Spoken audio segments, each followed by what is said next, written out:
Hey, welcome there to Cyber Coast to Coast for all our listeners and viewers. This is Scott Schober. I am based out of Metuchen, New Jersey, headquarters here at Berkeley Varitronic Systems, and I am here with my partner and brother, Craig. How you doing there, Craig? Good, Scott. Like you said, I'm based here on the West Coast, actually West Coast of Central America, more specifically in Tamarindo in Costa Rica. So this is a truly coast to coast podcast. Yes. What do you got for us today, Scott? Well, we got a couple great stories, but first, before we dive right in, I just want to make mention to all our listeners and viewers this podcast is available on YouTube, Spotify, Google, iHeart, Apple, Amazon, and more. If you like what you hear, please subscribe and review our podcast.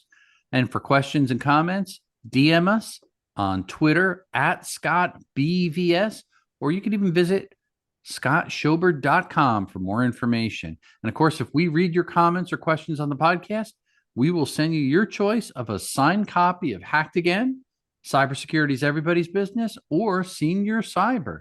Thanks for listening and tune in for another new episode packed with cyber news and tips to stay safe next week. Well, we got three stories queued up, Craig, that I'm kind of excited to dive into.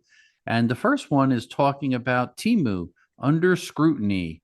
U.S. states sued over alleged data, privacy, and security risks. That'll be our first story. Our second one is surge in phishing, impersonating Google, Microsoft, Apple, and Spotify users. Very interesting topic. And then finally, the third story there is Lovense, IoT vulnerability exposed email and allow account takeover. That's an interesting IoT story for our IoT listeners. So why don't we dive right in and love to get some of your thoughts and insight on this first one here.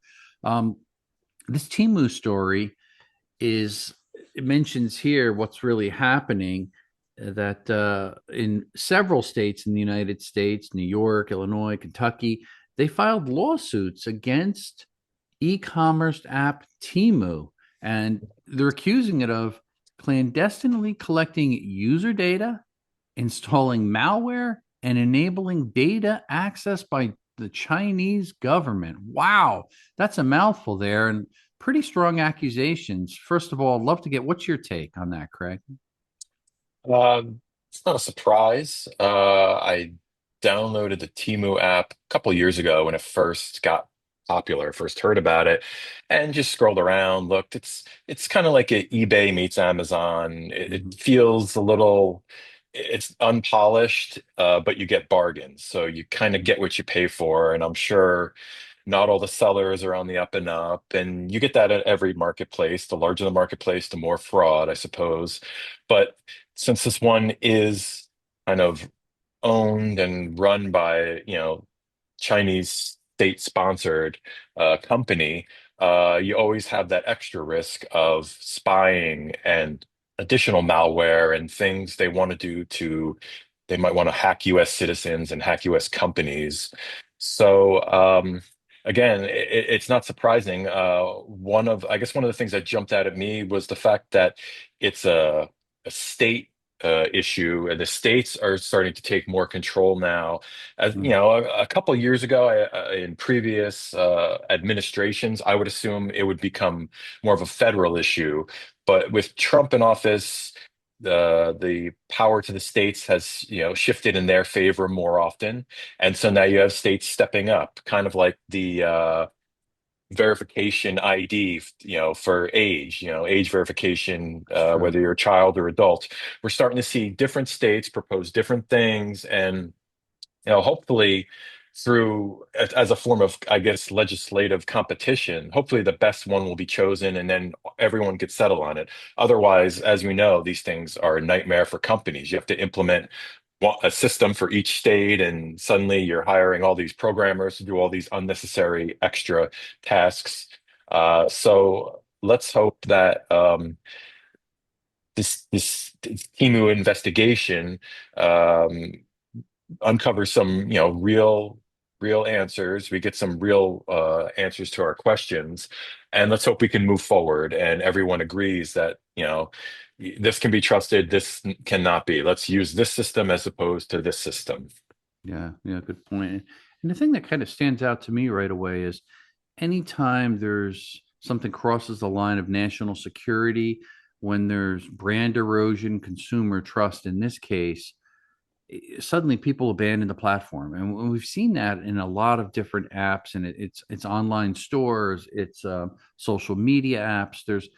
It's almost like there's very little loyalty today to any single platform. People love platforms and they'll spend money and they'll follow them and they'll be adopting them. But the second something happens, man, there's mass exodus. Now, in this case, there's about 416 million Temu global active users. And then once this, I guess, kind of went down, I guess you could say, and once Temu went under scrutiny by these various United States, the U.S. base specifically was cut in half, and that makes it hard because as it is, they're already trying to struggle in the U.S. Temu with Amazon, who is obviously the giant in the room and tough to compete with. But they're dealing with tariffs on one hand, with things from China to U.S. That's a challenge, no matter how we slice it. We struggle with things if we ever buy anything from China. Every company does, because a small percentage of everything, or a large percentage, depending upon the business, probably comes from China. So those tariffs come into play. But just the fact that their user base was cut in half already, that makes you wonder, can they survive in the U.S. at all? One strange thing that jumped out at me is I suppose Amazon is really a US centric company, much more than anything else. Yes. But if you compare Temu active users to Amazon, Temu actually has more Hmm. because it's global. So I think they'll be all right for a while. I'm sure they rely on the US more than any other country for their revenue, but maybe even with the tariffs and people using Temu less because 95% of the goods on Temu are Chinese based Yeah. coming from China. So that's right there. That's whatever the latest tariff number is. I can't keep track of them anymore, but Oh, yeah. 15, 25%, whatever it is these days. That's a steep additional bill to put on any order. And we're starting to see those come into play on certain Amazon products too, of course. Yes. Yeah. Yeah. It's across the board. So one could argue, and this is not a political podcast, to argue this side or that side for the world of tariffs. Whether or not you agree with them or not, you will run into situations where you need to buy things, and there are tariffs imposed. We had an order replacing today for some specific cases in Germany, and there's some tariffs imposed. We have to add that into the factor of the cost of doing business and the products and things. And I think all companies have to start looking at things and maybe reassessing, which tells me prices are going to start inching up on the things that U.S. companies offer, no matter what, because we're so globally connected. And maybe this is just yet another example of that with what's happening there with Temu. Okay, good. Why don't we hop to that next story there? Yeah. And let me just to cue that up there. And it talking about a surge in phishing impersonating on popular platforms like Google, Microsoft, Apple, and even Spotify.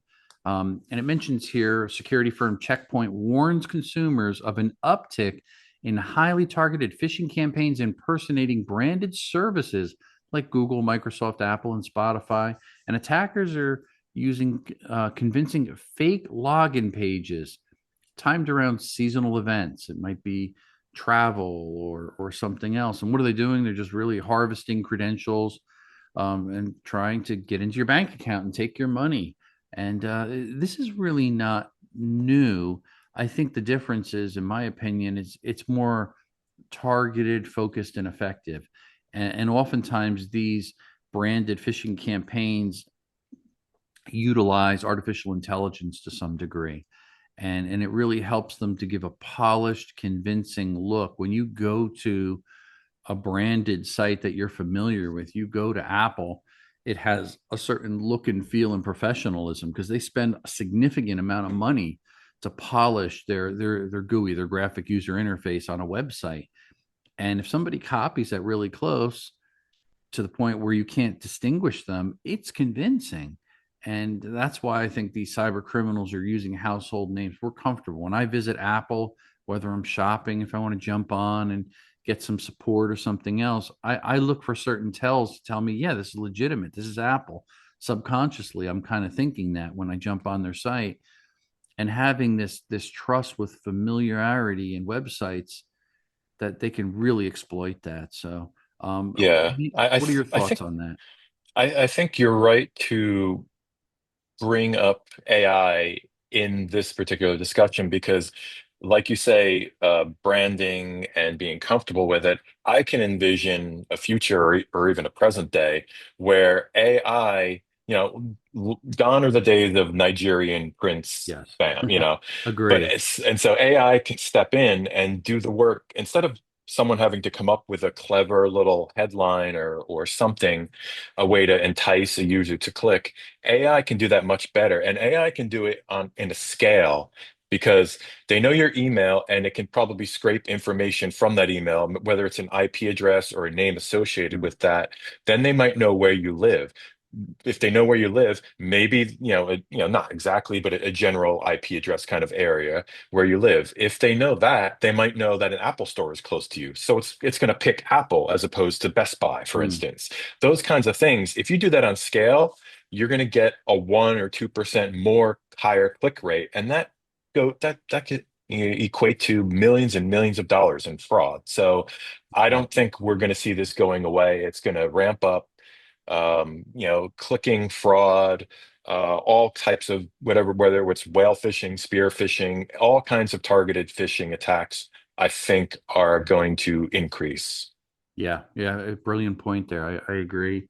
And I think the onus now goes on us as users of these different platforms and services.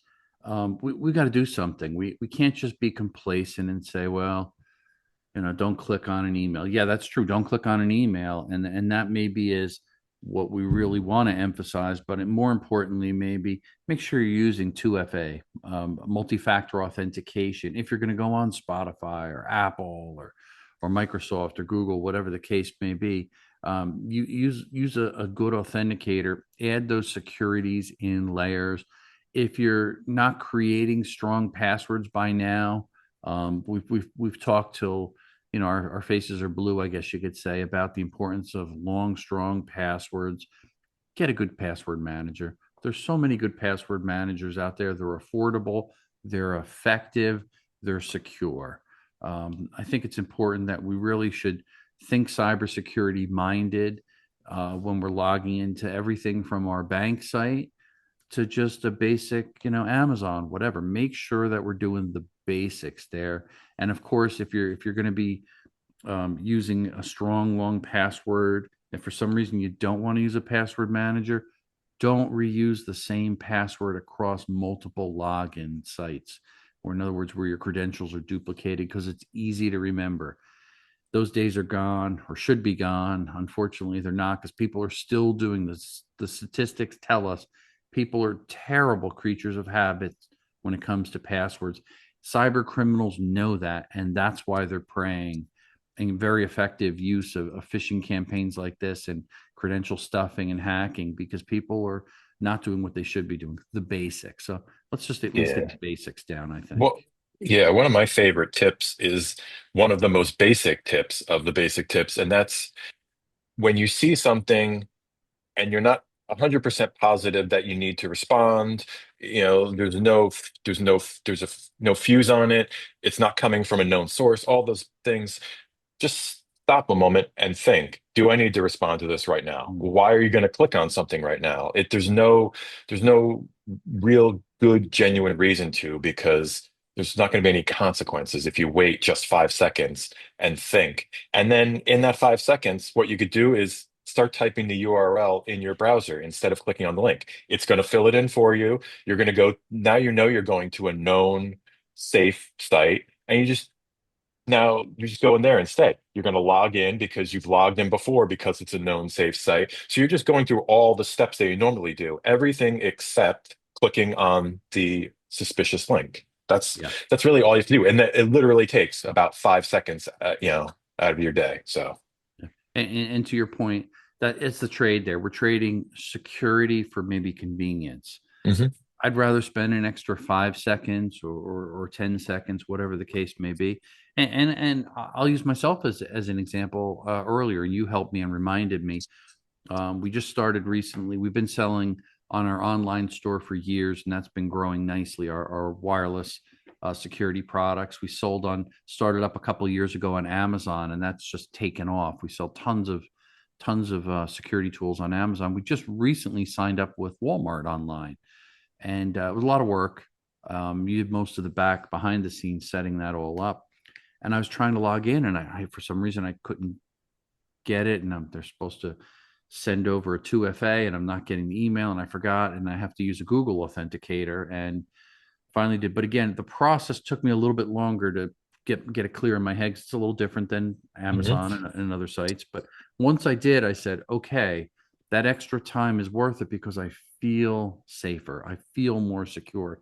And in reality, I am than if I just logged in with basic credentials, because there's a chance somebody could easily get that, compromise it, guess it, and that would not be good. So I've got a long, strong password, got added layers of security.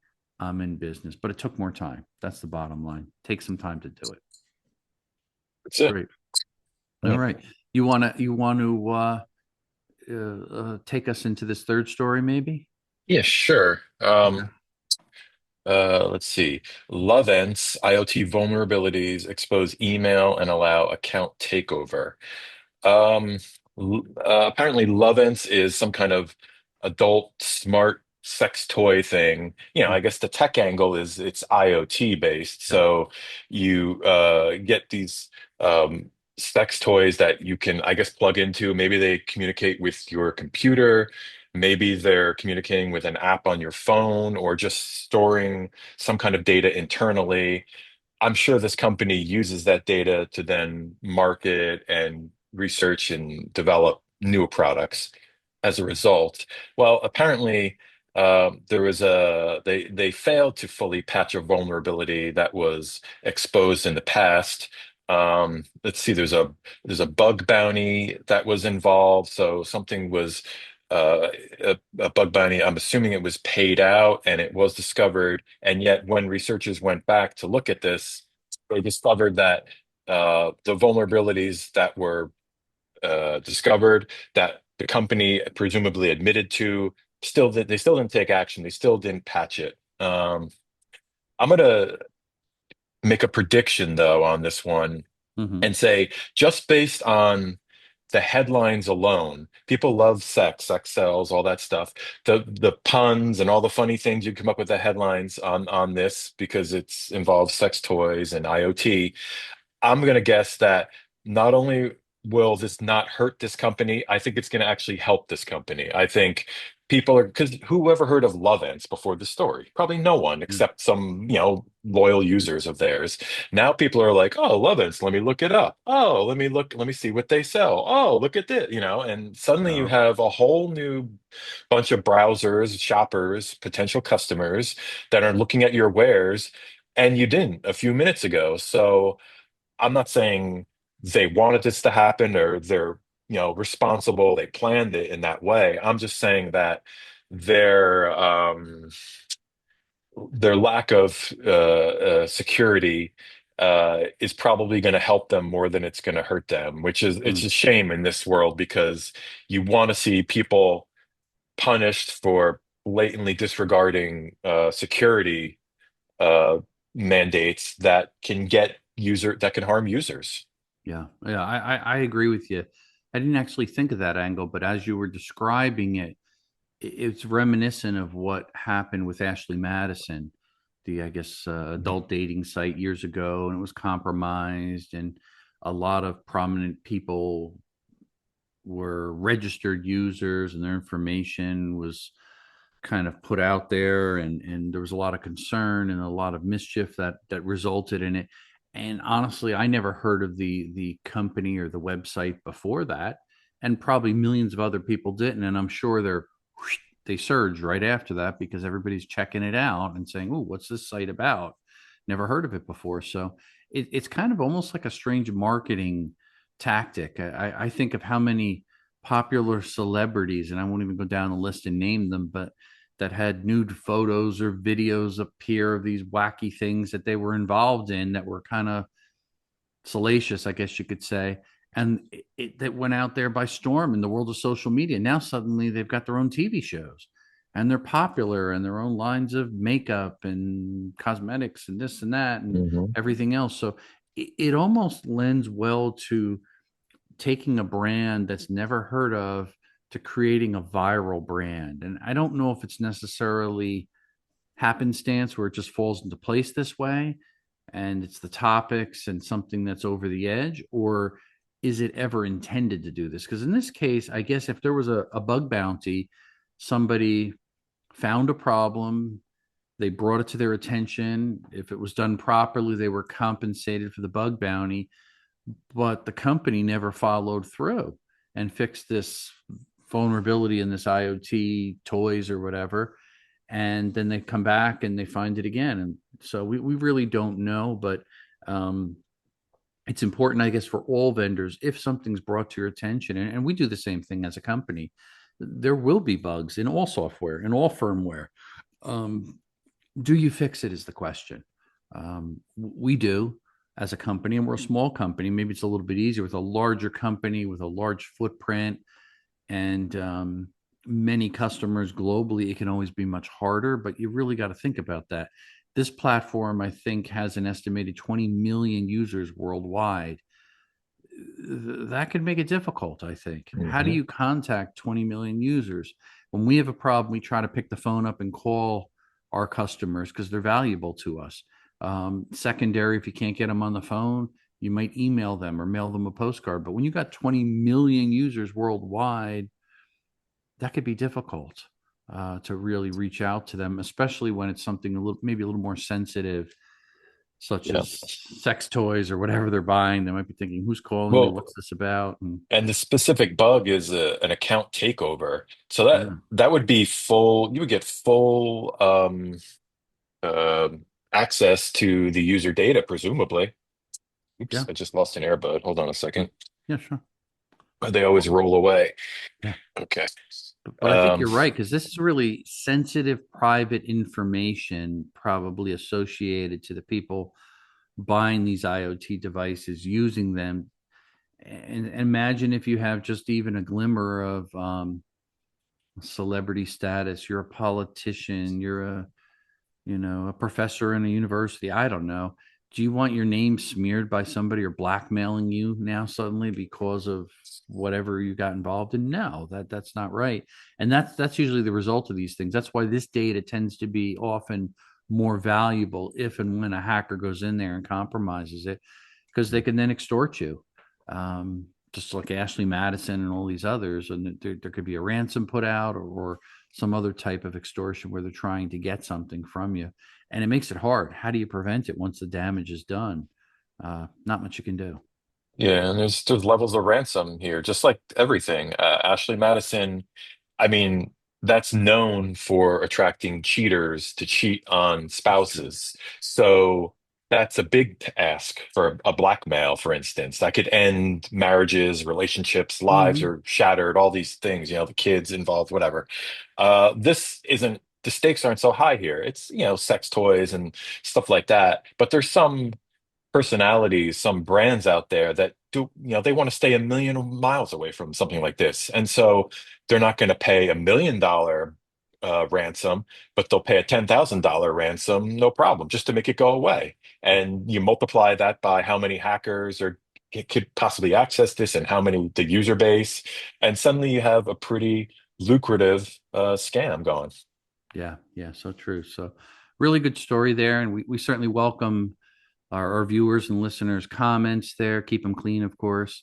And you probably make fun of us with some of these stories. But I think the nice part is there's takeaways with each of these stories, some things that we could think about, that we can be more careful with our personal information, and some just basic tips we try to share throughout there as we go through these different breaches and compromises. So, just wanted to share with you a quick rundown of some of the stuff we're doing here as a company. This week, we're excited. We're at the National Technical Investigators Association, and that's in Wisconsin.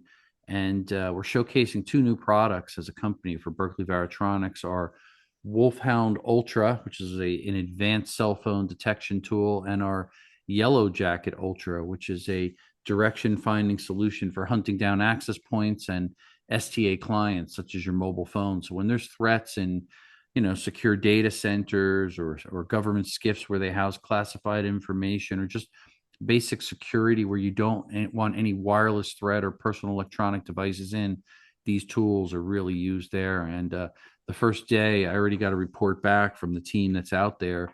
Very successful show, and we've got a lot of interested prospects. So kind of excited about that. And then next one is going to be in Oklahoma, the International Association of Financial Crimes Investigators. I'm going to be presenting on skimmers and shimmers on August 26th. So if you're in that financial crimes investigators community, please stop out there in Oklahoma. It's the yearly show of International Association of Financial Crimes Investigators. A lot of law enforcement and Secret Service and some really great people out there that are working hard behind the scenes, arresting people that are stealing all of our money. So really appreciate that event and all the work behind the scenes that law enforcement does each and every day to keep us safer. September, I'm going to be presenting at the IATI Vehicle Crimes Conference. It's actually in Hershey, Pennsylvania, at the resort there, Hershey Park, which is kind of exciting. I've been there a few times, and it's a beautiful place. Nice setting, and I'll be speaking, tracking the trackers, detecting hidden Bluetooth tags used for vehicle theft. So those are just a couple of the upcoming presentations that I have. A lot more in the months to come to follow. But if you're at any of those events, or certainly go to bvsystems.com to learn more. We list all of our events and the different ones that I present at, and we exhibit at some of them as well. So you could check out some of our tools, and we'd love to just have a nice conversation with you. And then as we wind down this segment, just as a friendly reminder, this podcast is available on YouTube, Spotify, Google, iHeart, Apple, Amazon, and more. And if you like what you hear, please subscribe, review our podcast, and certainly any questions or comments, shoot us a DM on Twitter at ScottBVS, or you can even go to my website, scottschober.com, for more information. There's a little simple email form there. If you got questions, feel free, shoot it my way. I try to respond to all the questions I do get. Sometimes I do get inundated with cyber questions and challenges people have, but I really try to help each one of you there. So look forward to hearing from you. And if we read your comments or questions on the podcast, we'll send you a choice of your signed copy of Hacked Again, Cybersecurity is Everybody's Business, or Senior Cyber. Again, thanks for listening, and tune in next week for another new episode packed with cyber news, tips, and stay safe. This is Scott Schober from headquarters here in Metuchen, New Jersey on the East Coast.